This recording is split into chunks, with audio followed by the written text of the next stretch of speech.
Noah, I want to start with Nathan Zagura because he had takes on Anthony Richardson. Let's just take a look at what he said. Colts have named Daniel Jones the Week 1 starter against the Dolphins. Anthony Richardson will be the backup. Is this the end for him there? You'd have to think so, right? He's a guy. He's Anthony Richardson should be on loan to the UFL, and just so he can continue to play and get better. He has a ton of talent, and he's younger than a lot of quarterbacks in this rookie class. I'd like to see him. He needs to play, but he's not going to get to play because he's not good enough for people who want to keep their jobs. Columbus is going to have a UFL team for next year. Send him there. Send him there. Send him there, and you still own his rights. Let him play. Anthony Richardson and Shador and Dylan Gabriel and Quinn Ewers and Tyler Shuck and all those guys. Like, go play. Yeah, go play. Spencer Rattler, go play. Like, all those guys, they need to go play. Strong words. I want to hear your reaction, but two things off the bat. One, I love the heavy breathing into the microphone there to start that take. And two, we should buy a desk like that. That's cool. It'd be awesome to actually be in person every time and do a show like that. And it also makes me feel a little bit better about my heavy breathing into the mics. If one of the legends in Cleveland media like Nathan Zagura can breathe into the mic so much and not bother me, it's definitely just a me thing when I'm in post listening to myself go. Well, I think he was making a point there. So put 30 seconds on the clock and tell me your take here. Do you agree with Zagura? So I will start. Okay, it started without me even hitting the start button. I do to an extent. For them to go play in the UFL, I would want to see a lot more structural changes for it to align more like the MLB minor league, whether that be, affiliate teams or whatnot, like Columbus feeding Cleveland and maybe like Louisville feeding Cincinnati, so on and so forth. And they would also have to play in the same season. So call-ups can happen and that kind of thing. So overall, yes, but What about you, E? No, I disagree with it entirely. And the reason being is that the NFL and football in general is a physical sport. There's a reason they don't just let them go play in another league, and that is that they're injury prone. And you all of a sudden have a quarterback that you're paying millions of dollars to, even if he's a backup, that's injured in the UFL. That doesn't make a lot of sense to me. Furthermore, I think the real news here is that Indy has given up on Anthony Richardson. I know we're going to talk a little bit more about that, but hearing that, it's a little crazy to me. So I know we're going to get into Anthony Richardson when we go to Around the Water Cooler. So let's keep it minor league football for a minute. I see your point. It makes sense because I've played football. I know injuries can happen very quickly, whether it be you or the next person, whatever. Yeah. But there is still something to me to be said about having that true in-game experience. And isn't that what college was supposed to be for? Yes and no. You're talking about. So they talked a little bit about Tyler Shuck and Dylan Gabriel and Shador Sanders and blah, blah, blah. I don't know if I agree with all of those players. Anthony Richardson, to me, it makes sense. He played one season in Florida, didn't have a lot of experience, has the tools, just not refined enough to be an NFL quarterback. That's been the biggest knock on him since he came into the league.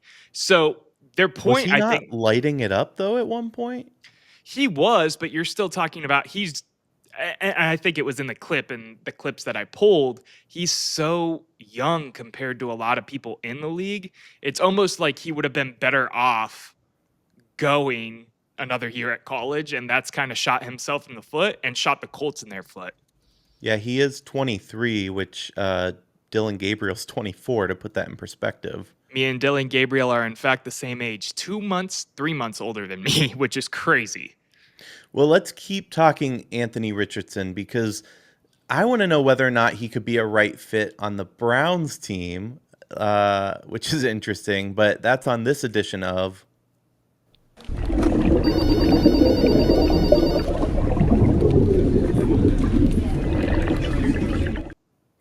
Around the Water Cooler.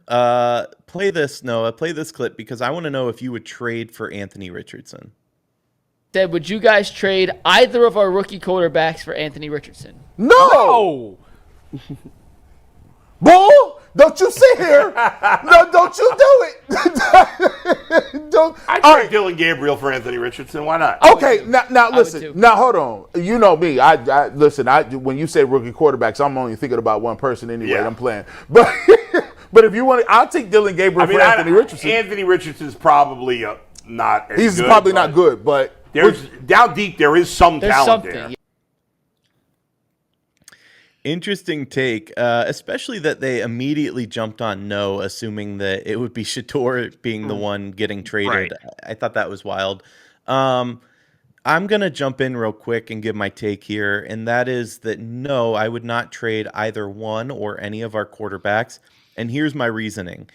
I think we could get a piece that helps our team now for a Dylan Gabriel, for example, instead of somebody that's another project. I think if we end up trading Gabriel or we end up trading Pickett, the idea is to get some value. Maybe not even now. Maybe it's trade value down the line, but it's not for another project.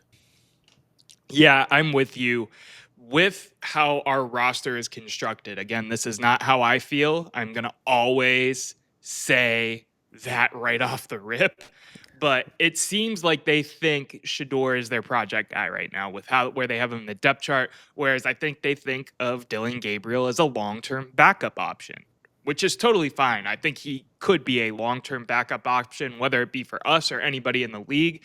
Just with his skill set, his supercomputer brain, if we want to go back down that route from last show.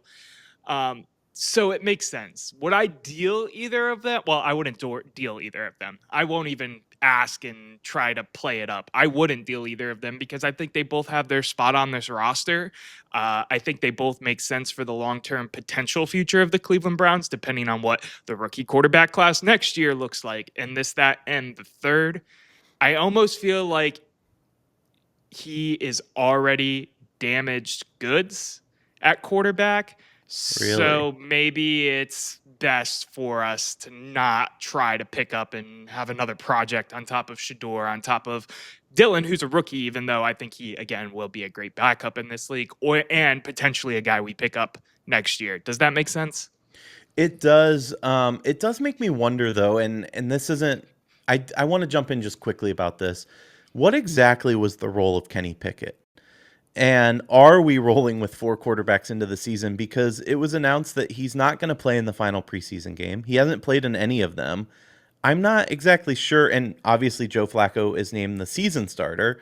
I'm just not really sure where he fits on this team. Was he always trade bait? I don't think he was always trade bait. I think he was the competition to be the week 1 starter against Flacco.